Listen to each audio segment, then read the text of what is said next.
ਉਮਰਾਂ ਦਾ ਲੰਮਾ ਪੈਂਡਾ ਹੱਸ ਕੇ ਮੁਕਾ ਲੈ ਰਾਵਾਂ ਦਿਆਂ ਕੰਢਿਆਂ ਨੂੰ ਸੀਨੇ ਨਾਲ ਲਾ ਲੈ ਉਮਰਾਂ ਦਾ ਲੰਮਾ ਪੈਂਡਾ ਹੱਸ ਕੇ ਮੁਕਾ ਲੈ।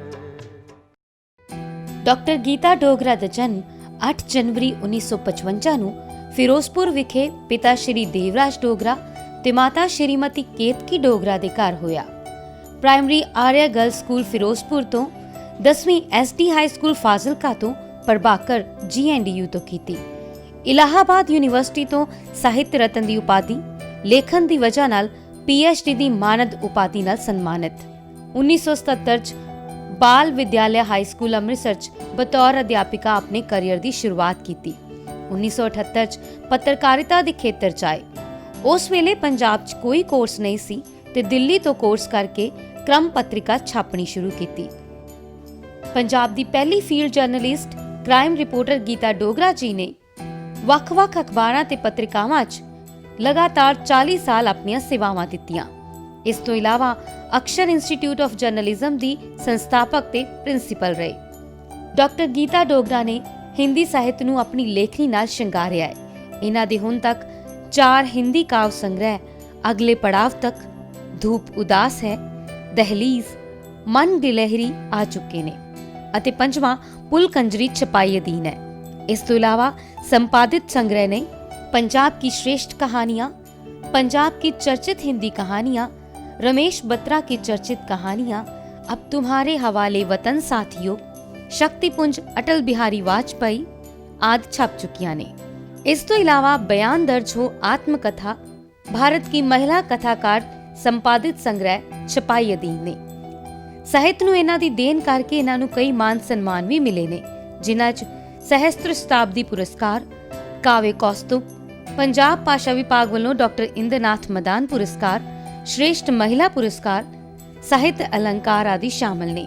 ਇਹਨਾਂ ਦੀਆਂ ਕਹਾਣੀਆਂ ਤੇ ਜਲੰਧਰ ਦੂਰਦਰਸ਼ਨ ਦੀਆਂ ਟੈਲੀਫਿਲਮਾਂ ਵੀ ਬਣੀਆਂ ਨੇ। ਗੀਤਾ ਡੋਗਰਾ ਵੱਖ-ਵੱਖ ਸੰਸਥਾਵਾਂ ਨਾਲ ਵੀ ਜੁੜੇ ਨੇ, ਜਿਨ੍ਹਾਂ 'ਚ ਐਂਟੀ ਕਰਪਸ਼ਨ ਸੁਸਾਇਟੀ ਦੇ ਚੇਅਰਪਰਸਨ, ਹਿਊਮਨ ਰਾਈਟਸ ਸੰਸਥਾ ਦੇ ਮੈਂਬਰ, त्रिवेणी साहित्य अकादमी के संस्थापक ते अध्यक्ष ਅਤੇ ਵੱਖ-ਵੱਖ ਸਮਾਜ ਸੇਵੀ ਸੰਸਥਾਵਾਂ ਨਾਲ ਮਿਲ ਕੇ ਸਮਾਜ ਸੇਵਾ ਵੀ ਕਰ ਰਹੇ ਨੇ। ਆਓ ਮਿਲਦੇ ਹਾਂ ਡਾਕਟਰ ਗੀਤਾ ਡੋਗਰਾ ਹੋਰਾਂ ਨਾਲ। ਡੀਡੀ ਪੰਜਾਬੀ ਦੇਖ ਰਹੇ ਸਾਰੇ ਦਰਸ਼ਕਾਂ ਦਾ ਸਵਾਗਤ ਕਰਦੇ ਹਾਂ ਸਾਡੇ ਪ੍ਰੋਗਰਾਮ ਉਮਰਾਂ ਦੇ ਪੈਂਡੇ 'ਚ।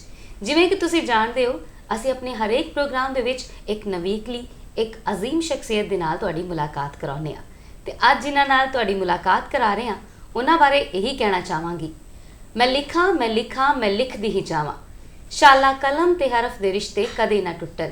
ਮੈਂ ਲਫ਼ਜ਼ਾਂ 'ਚ ਬੀਜਾਂ ਪਿਆਰ ਅਮਨ ਦੀਆਂ ਫਸਲਾਂ ਤੇ ਇੱਕ ਬੀਜੋਂ 100 ਬੂਟੇ ਫੁੱਟਣ। ਜਦੋਂ ਲਿਖਦੀ ਹੈ ਤੇ ਨਾ ਸਿਰਫ ਪਾਠਕਾਂ ਨੂੰ ਰੋਮਾਂਚਿਤ ਕਰਦੀ ਹੈ ਬਲਕਿ ਸੋਚਣ ਲਈ ਵੀ ਮਜਬੂਰ ਕਰ ਦਿੰਦੀ ਹੈ। ਮੇਰੀ ਮੁਰਾਦ ਲਫ਼ਜ਼ਾਂ ਦੀ ਜਾਦੂਗਰ, ਹਿੰਦੀ ਸਾਹਿਤ ਤੇ ਪੱਤਰਕਾਰਿਤਾ ਦੇ ਖੇਤਰ 'ਚ ਇੱਕ ਪੁਖਤਾ ਹਸਤਾਖਰ ਡਾਕਟਰ ਗੀਤਾ ਡੋਗਰਾ ਜੀ। ਬਹੁਤ ਸਵਾਗਤ ਤੁਹਾਡਾ ਸਾਡੇ ਪ੍ਰੋਗਰਾਮ। ਸ਼ੁਕਰੀਆ। ਸਭ ਤੋਂ ਪਹਿਲਾਂ ਜਾਣਨਾ ਚਾਹਾਂਗੇ ਤੁਹਾਡੇ ਜਨਮ, ਬਚਪਨ ਤੇ ਸਿੱਖਿਆ ਬਾਰੇ। ਮੇਰਾ ਜਨਮ 8 ਜਨਵਰੀ 1955 ਵਿੱਚ ਫਿਰੋਜ਼ਪੁਰ ਦੇ ਵਿੱਚ ਹੋਇਆ। ਬੜਾ ਅੱਛਾ ਪਰਿਵਾਰ ਸੀ ਮੇਰਾ। ਮੇਰੇ ਪਿਤਾ ਜੀ ਪੁਲਿਸ ਅਫਸਰ ਸੀ, ਮਦਰ ਪੜ੍ਹੇ ਲਿਖੇ ਤੇ ਬੜੇ ਕੌਨਸ਼ੀਅਸ ਮਦਰ ਸੀ। ਸਿੱਖਿਆ ਜਿੱਥੋਂ ਤੱਕ ਹੈ, ਸਿੱਖਿਆ ਮੇਰੀ ਟੁੱਟ ਕੇ ਹੁੰਦੀ ਰਹੀ ਕਿਉਂਕਿ ਪਿਤਾ ਜੀ ਦੀ ਟ੍ਰਾਂਸਫਰ ਕਦੀ ਕਿਤੇ ਹੋ ਜਾਂਦੀ ਸੀ। ਫਿਰੋਜ਼ਪੁਰ 'ਚ ਮੈਂ 4 ਕਲਾਸਾਂ ਪੜ੍ਹੀਆਂ। ਉਸ ਤੋਂ ਬਾਅਦ ਫਿਰ ਅਸੀਂ ਅੰਮ੍ਰਿਤਸਰ ਆ ਗਏ। ਅੰਮ੍ਰਿਤਸਰ ਕੁਛ ਦੇਰ ਰਹਿ ਕੇ ਅਸੀਂ ਫਾਜ਼ਿਲਕਾ ਚਲੇ ਗਏ, ਜਿੱਥੇ 10ਵੀਂ ਤੱਕ ਮੇਰੀ ਸਿੱਖਿਆ ਹੋਈ। ਇਸੇ ਤਰ੍ਹਾਂ ਮੇਰਾ ਸਫ਼ਰ ਚੱਲਦਾ ਰਿਹਾ। ਉਸ ਤੋਂ ਬਾਅਦ ਮੈਂ ਪ੍ਰਾਈਵੇਟ ਪੜ੍ਹੀ, ਅੰਮ੍ਰਿਤਸਰ ਆ ਕੇ ਪ੍ਰਭਾਕਰ ਕੀਤੀ। ਉਹਨਾਂ ਦਿਨਾਂ 'ਚ ਓਨਲੀ ਇੰਗਲਿਸ਼ BA ਹੁੰਦੀ ਸੀ, ਮੈਂ ਉਹ ਕੀਤੀ। ਔਰ ਇਸ ਤੋਂ ਬਾਅਦ ਮੈਂ ਸਾਹਿਤ ਰਤਨ ਇਲਾਹਾਬਾਦ ਯੂਨੀਵਰਸਿਟੀ ਤੋਂ ਕੀਤੀ ਔਰ ਮੈਨੂੰ ਸਾਹਿਤ ਰਤਨ ਦੀ ਉਪਾਧੀ ਮਿਲੀ ਔਰ ਇਹ ਸਫ਼ਰ ਮੇਰਾ ਚੱਲਦਾ ਰਿਹਾ। ਉਹਨਾਂ ਦਿਨਾਂ ਦੇ ਵਿੱਚ ਔਰਤ ਘਰ ਦੀ ਚਾਰ ਦੀਵਾਰੀ 'ਚ ਕੈਦ ਰਹਿੰਦੀ ਸੀ ਜੀ, ਪਰ ਉਸ ਮਾਹੌਲ ਨੂੰ ਛੱਡ ਕੇ ਤੁਸੀਂ ਫੀਲਡ ਦੇ ਵਿੱਚ ਜਾਣਾ ਪਸੰਦ ਕੀਤਾ, ਤੁਸੀਂ ਕਰੀਅਰ ਬਣਾਉਣ ਦੀ ਸੋਚੀ ਜੀ। ਉਹ ਸਫ਼ਰ ਕਿਹੋ ਜਿਹਾ ਸੀ? 13 ਸਾਲ ਦੀ ਉਮਰ 'ਚ ਮੈਂ ਜਦੋਂ ਪਹਿਲੀ ਕਵਿਤਾ ਲਿਖੀ, ਮੈਨੂੰ ਇਹ ਅਹਿਸਾਸ ਵੀ ਨਹੀਂ ਸੀ ਕਿ ਇਹ ਮੇਰੀ ਕਵਿਤਾ ਹੈ। ਲੇਕਿਨ ਹੌਲੀ ਹੌਲੀ ਮੈਂ ਲਿਖਦੀ ਗਈ ਔਰ 8ਵੀਂ 'ਚ ਇੱਕ ਨਾਵਲ ਲਿਖ ਦਿੱਤਾ। ਮੈਂ ਮੰਨਦੀ ਹਾਂ ਕਿ ਮੈਚਿਓਰ ਨਾਵਲ ਨਹੀਂ ਸੀ, ਲੇਕਿਨ ਮੇਰੇ ਮਦਰ ਨੂੰ ਉਸ ਵੇਲੇ ਪਤਾ ਲੱਗਾ ਕਿ ਮੈਂ ਲਿਖਦੀ ਹਾਂ ਤੇ ਉਹਨਾਂ ਨੇ ਮੈਨੂੰ ਆਪਣੀਆਂ ਪੜ੍ਹਨ ਲਈ ਕਿਤਾਬਾਂ, ਕੁਝ ਸਾਹਿਤਿਕ ਕਿਤਾਬਾਂ ਦਿੱਤੀਆਂ ਜੀ। ਇਸੇ ਕਰਕੇ ਮੇਰਾ ਥੋੜ੍ਹਾ ਥੋੜ੍ਹਾ ਲਿਖਣਾ ਸ਼ੁਰੂ ਹੋ ਗਿਆ ਔਰ 10ਵੀਂ ਤੋਂ ਬਾਅਦ ਤਾਂ ਮੈਂ ਬਿਲਕੁਲ ਇਸ ਫੀਲਡ ਵਿੱਚ ਆ ਗਈ ਲਿਖਣ ਦੇ। ਉਸ ਵੇਲੇ ਪੱਤਰਕਾਰਿਤਾ ਦਾ ਮੈਨੂੰ ਇੰਨਾ ਅਹਿਸਾਸ ਨਹੀਂ ਸੀ, ਲੇਕਿਨ ਹੌਲੀ ਹੌਲੀ ਜਦੋਂ ਅਖਬਾਰਾਂ ਦੇ ਸੰਪਰਕ 'ਚ ਆਈ ਫਿਰ ਮੈਨੂੰ ਪੱਤਰਕਾਰਿਤਾ ਲਈ ਕਿਹਾ ਗਿਆ, 1-2 ਇੰਟਰਵਿਊ ਲੈਣੇ ਔਰ ਉਸ ਤੋਂ ਬਾਅਦ ਮੇਰੇ ਮਦਰ ਨੇ ਮੈਨੂੰ ਗਾਈਡ ਕੀਤਾ ਕਿ ਮੈਂ ਜਰਨਲਿਜ਼ਮ ਕਰਾਂ। ਜਰਨਲਿਜ਼ਮ ਉਹਨਾਂ ਦਿਨਾਂ 'ਚ ਕਿਸੇ ਵਿਸ਼ਵਵਿਦਿਆਲਿਆ 'ਚ ਨਹੀਂ ਸੀ ਪੜ੍ਹਾਈ ਜਾਂਦੀ। ਦਿੱਲੀ ਇੱਕ ਪ੍ਰਾਈਵੇਟ ਕੋਰਸ ਸੀ, ਮੈਂ ਉਹ ਕਰਨ ਦਿੱਲੀ ਚਲੀ ਗਈ ਔਰ ਉੱਥੇ ਇੱਕ ਅਖਬਾਰ ਦੇ ਐਡੀਟਰ ਡਾਕਟਰ ਜਗਦੀਸ਼ ਚੰਦਰਿਕੇਸ਼ ਮੇਰੇ ਗੁਰੂ ਬਣੇ ਔਰ ਉਹਨਾਂ ਨੇ ਮੈਨੂੰ ਸਾਰੀ ਸਿੱਖਿਆ ਦਿੱਤੀ। ਇਸੇ ਤਰ੍ਹਾਂ ਮੈਂ ਪੱਤਰਕਾਰਿਤਾ 'ਚ ਆ ਗਈ। ਜੀ, ਕਹਿੰਦੇ ਨੇ ਸਬਲਾ ਕੋ ਬਲ ਔਰ ਮਿਲਾ ਜਬ ਲੀ ਉਸਨੇ ਕਲਮ ਉਠਾ। ਤੁਸੀਂ ਜਦੋਂ ਕਲਮ ਚੁੱਕੀ, ਪੱਤਰਕਾਰਿਤਾ ਦੇ ਖੇਤਰ 'ਚ ਵੀ ਆਏ, ਉਸ ਤੋਂ ਬਾਅਦ ਸਾਹਿਤ ਦੇ ਵਿੱਚ ਜਿਹੜਾ ਤੁਹਾਡਾ ਰੁਝਾਨ ਸੀ, ਇੱਕ ਸਿਲਸਿਲਾ ਜਿਹੜਾ ਤੁਹਾਡੀਆਂ ਕਿਤਾਬਾਂ ਦਾ ਪਾਠਕਾਂ ਦੇ ਰੂਬਰੂ ਹੋਣਾ, ਜੀ, ਉਹਨਾਂ ਦੇ ਅੰਤਰਗਤ ਤੁਹਾਡੀਆਂ ਕਿਹੜੀਆਂ ਕਿਤਾਬਾਂ ਆਈਆਂ? ਮੇਰੀਆਂ ਪਹਿਲੇ ਸਭ ਤੋਂ ਪੋਇਟਰੀ ਦੀ ਆਈ ਅਗਲੇ ਪੜਾਅ ਤੱਕ। ਜੀ। ਉਸ ਤੋਂ ਬਾਅਦ ਸਿਲਸਿਲਾ ਫਿਰ ਕਿਤਾਬਾਂ ਦਾ ਸ਼ੁਰੂ ਹੋ ਗਿਆ। ਧੂਪ ਉਦਾਸ ਹੈ, ਧੂਪ ਉਦਾਸ 'ਚ ਵੀ ਮੇਰੀਆਂ ਕਵਿਤਾਵਾਂ ਹੀ ਸੀਗੀਆਂ। ਉਸ ਤੋਂ ਬਾਅਦ ਆਈ ਅਬ ਤੁਮਾਰੇ ਹਵਾਲੇ ਵਤਨ ਸਾਥੀਓ, ਪੰਜਾਬ ਕੀ ਸ਼੍ਰੇਸ਼ਠ ਹਿੰਦੀ ਕਹਾਣੀਆਂ। ਇਹ ਕਿਤਾਬ ਪੰਜਾਬ ਦੇ ਲੇਖਕਾਂ ਦੀਆਂ ਕਹਾਣੀਆਂ ਦੇ ਉੱਤੇ ਮੈਂ ਸੰਪਾਦਨ ਕੀਤਾ ਔਰ ਇਸ ਕਿਤਾਬ ਨੂੰ ਪੰਜਾਬ ਭਾਸ਼ਾ ਵਿਭਾਗ ਨੇ ਅਵਾਰਡ ਵੀ ਦਿੱਤਾ, ਇੰਦਰਨਾਥ ਮਦਾਨ ਪੁਰस्कार ਮੈਨੂੰ ਮਿਲਿਆ। उस तो बाद मैं हिंदी पत्रकारिता आज के संदर्भ में ये किताब लिखी, क्योंकि मैं पत्रकार सीगी, मेरे कुछ तजर्बे सीगे इस किताब दे विच तुहानूं मिलणगे। बंद दरवाजे मेरा एक उपन्यास है जिहड़ा सोशल है और नारी निकेतना दे उत्ते फोकस करदा है। रमेश बत्रा की चर्चित कहानियाँ। रमेश बत्रा एक इहो जिहे लेखक होए ने जिन्हां दे देहांत तो बाद उन्हां दीयां कहानियां नूं मैं इकट्ठा कीता ते उहदा संपादन किया और उन्हों अच्छा हुंगारा मिलिया। पंजाब की चर्चित हिंदी कहानियां ये किताब उस तो बाद हुण आई है और इहदी कहानियां दे विच तुहानूं एक नवांपन मिलेगा। दहलीज मैं इहनूं समझदी हां कि मेरा शाहकार कविता संग्रह है, जिसनूं डॉक्टर अब्दुल कलाम जी ने भी पसंद किया, उन्होंने ट्रांसलेट करके इनू पढ़िया। उस तो बाद आई मन गिलहरी।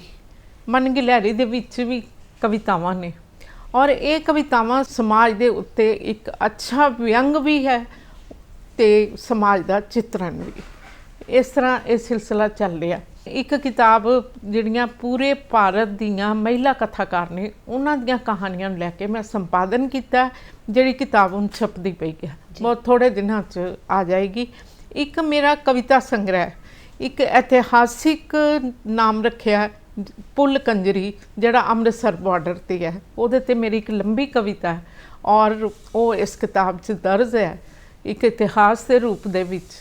ये किताब बहुत जल्दी आ रही है। और उपन्यास काशी, काशी करैक्टर का नाम है, लेकिन ये बनारस नाल संबंधित है और ये नावल मैं लिख रही हाँ जिहदे ते काम मेरा चल रहा है।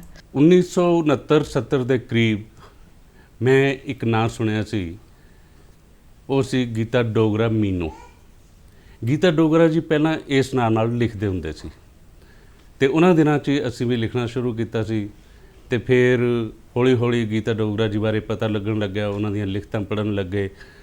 जिन्नियां मैं कवितावां पढ़ियां उन्हां तो पता लगता है कि वो अपने पिछोकड़ बारे भी गल करते, वो अपने दोस्तों बारे भी गल करते, वो अपने पुराने शहरों बारे भी गल करते हैं, उन्हां गलियां बाज़ारां की भी गल करते हैं ते देश की तरक्की वास्ते भी गल करते हैं भी देश की तरक्की होनी चाहिए है। वो युद्ध की गल भी करते हैं, वो शांति की गल भी करते हैं। मैं मेरे को इन्ने शब्द ही है नहीं कि मैं उन्होंने बारे इन्ना कुछ कह सकां जिन्ना वो असल विच उन्हां दा रूप है, असल विच उन्हां दा जो हिरदे, असल विच जो उन्हां दे दिमाग दे विच गल्लां उपजदियां उन्हां बारे कहना बहुत ही औखा है ਬਹੁਤ ਹੀ ਜ਼ਿਆਦਾ ਸ਼ਬਦ ਚਾਹੀਦੇ ਹੈ ਤੇ ਇਸ ਤੋਂ ਜ਼ਿਆਦਾ ਮੇਰੇ ਕੋਲ ਸ਼ਬਦ ਹੈ ਨਹੀਂ। ਪਾਠਕਾਂ ਦੀ ਪ੍ਰਤੀਕਿਰਿਆ ਵੀ ਬਹੁਤ ਮਾਇਨੇ ਰੱਖਦੀ ਜੀ, ਹੈ ਇੱਕ ਬਿਲਕੁਲ। ਲੇਖਕ ਦੇ ਲਈ। ਜੀ, ਉਹ ਕਿਵੇਂ ਦੀ ਰਹੀ ਤੁਹਾਡੇ ਲਈ? ਮੈਂ ਸਮਝਦੀ ਹਾਂ ਕਿ ਲੇਖਕ ਤੋਂ ਜ਼ਿਆਦਾ ਪਾਠਕ ਜਾਗਰੂਕ ਹੁੰਦਾ ਹੈ।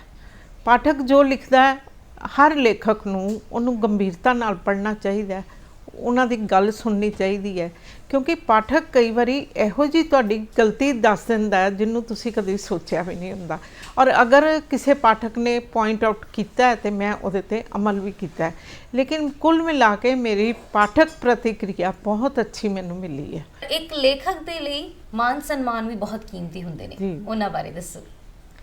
ਮਾਨ सम्मान मैं समझती हाँ कि मेरा काफ़ी होया और राष्ट्रपति भवन मैंने बुलाया गया, साहित्य सम्मेलन प्रयाग बुलाया गया, किन्ने काफ़ी नाम मैं ले दिशा साहित्य मंच तो और दूसरिया संस्थावां तो। अरविंद साहित्य पुरस्कार मैनू बॉम्बे तो मिलिया, गोवा दे गवर्नर कोल भी जान का मौका मिलिया, उन्होंने मैनू काव्य कौस्तु पुरस्कार दिता, मैं गोवा गई और सम्मान लिया मैं उत्थों।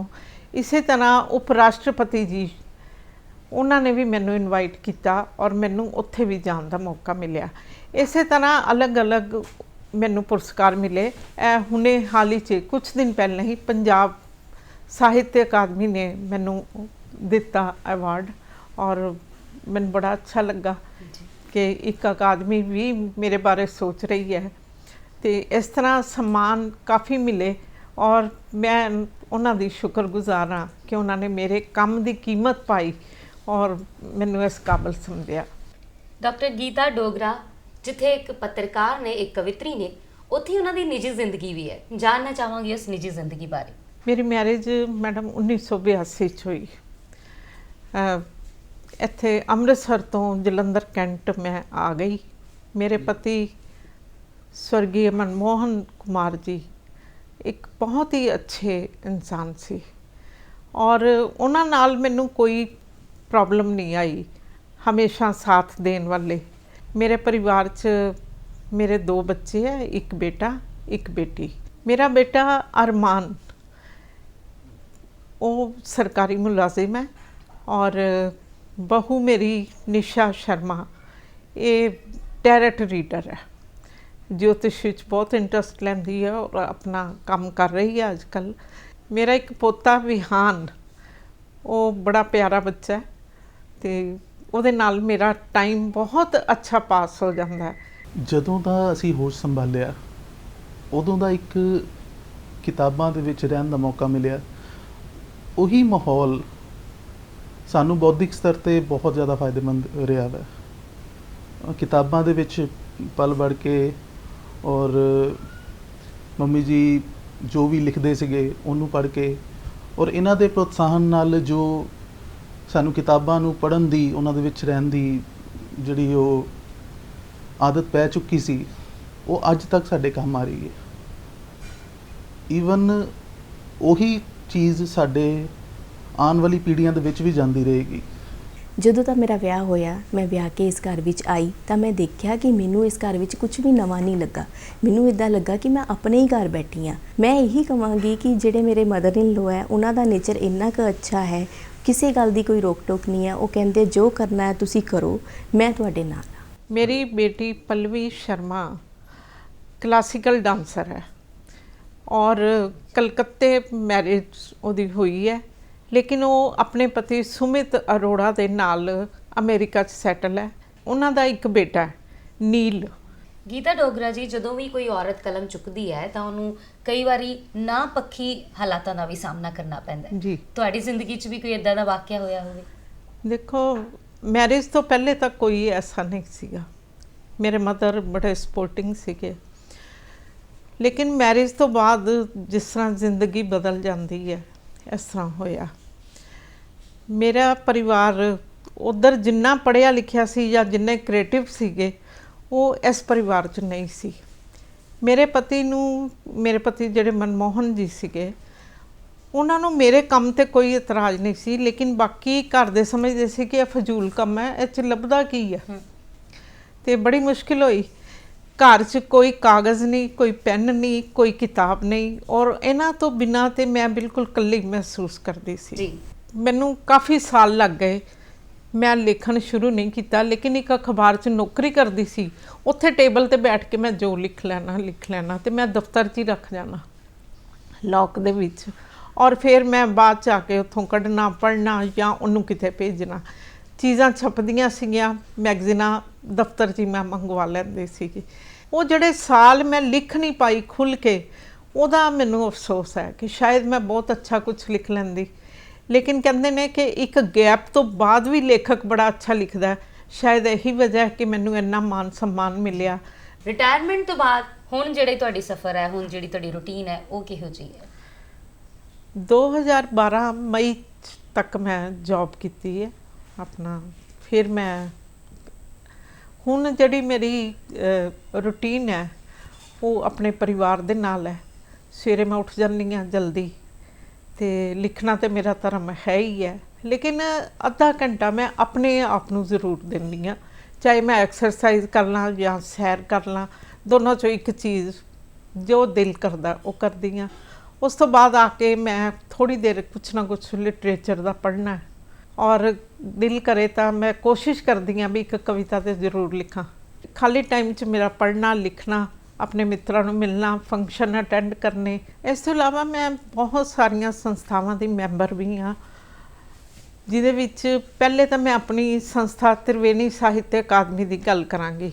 मैं आज तो 16 साल पहले त्रिवेणी साहित्य अकादमी बनाई सी, जिहदे विच मेरे काफ़ी मैंबर बने ने, और त्रिवेणी साहित्य अकादमी हर साल अपने फंक्शन करती है, आयोजन करती है, और साहित्यकारां दी किताबां दे उत्ते उन्हां नूं पुरस्कार दिंदी है। त्रिवेणी दा ते मैं तकरीबन रूटीन च काम करदी हाँ। इस तो इलावा anti corruption society, blood donor society, consumer protection society, इन्हां नाल जुड़न करके कोई ना कोई रूटीन बनी रहिंदी है। इन्हां दे फंक्शन भी अटेंड करदी हाँ, यानी अपने आप नूं काम दे विच बिजी रखदी हाँ। गीता डोगरा जी, समाज ਦਾ ਦਰਪਣ ਹੈ ਪੱਤਰਕਾਰਿਤਾ ਤੇ ਇੱਕ ਲੇਖਨ। ਤੁਸੀਂ ਸਮਾਜ ਨੂੰ ਹੁਣ ਤੱਕ ਬਹੁਤ ਕੁਝ ਦਿੱਤਾ ਹੈ, ਬਹੁਤ ਸਾਰੀਆਂ ਲਿਖਤਾਂ ਦਿੱਤੀਆਂ ਨੇ। ਅੱਜ ਲੋੜ ਹੈ ਸਾਡੇ ਸਮਾਜ ਨੂੰ, ਸਾਡੇ ਦਰਸ਼ਕਾਂ ਨੂੰ ਇੱਕ ਸੁਨੇਹਾ ਦੇਣ ਦੀ, ਤੇ ਕੀ ਸੁਨੇਹਾ ਦੇਣਾ ਚਾਹੋਗੇ? मैं अपने समाज नूं यही कहना चाहांगी कि किताबां तो दूर ना जाइए। कहंदे साहित्य समाज का दर्पण है, वाकई ही दर्पण है, तो सानू इस तो दूर नहीं जाना चाहिए। अजकल आदत नहीं किताब खरीदण दी, मैं कहनी हाँ किताब खरीदो, पढ़ो, तो दूसरिਆਂ ਨੂੰ भी प्रोत्साहन दिओ कि वो भी किताबां खरीदन। किताबां दी दुनिया बड़ी अच्छी है, किताब तो अच्छा दोस्त कोई भी नहीं। गीता डोगरा जी, ਤੁਸੀਂ ਕਲਮ ਨੂੰ ਆਪਣਾ ਸਾਥੀ ਬਣਾਇਆ ਔਰ ਸਮਾਜ ਨੂੰ ਇੱਕ ਵੱਖਰਾ ਸੁਨੇਹਾ ਦਿੱਤਾ, ਆਪਣੀ ਇੱਕ ਅਲੱਗ ਪਛਾਣ ਬਣਾਈ। ਤੁਹਾਡੇ ਨਾਲ ਗੱਲਬਾਤ ਕਰਕੇ ਸਾਡੇ ਦਰਸ਼ਕਾਂ ਨੂੰ ਬਹੁਤ ਕੁਝ ਸਿੱਖਣ ਨੂੰ ਮਿਲਿਆ। ਤੁਹਾਡਾ ਬਹੁਤ ਬਹੁਤ ਧੰਨਵਾਦ।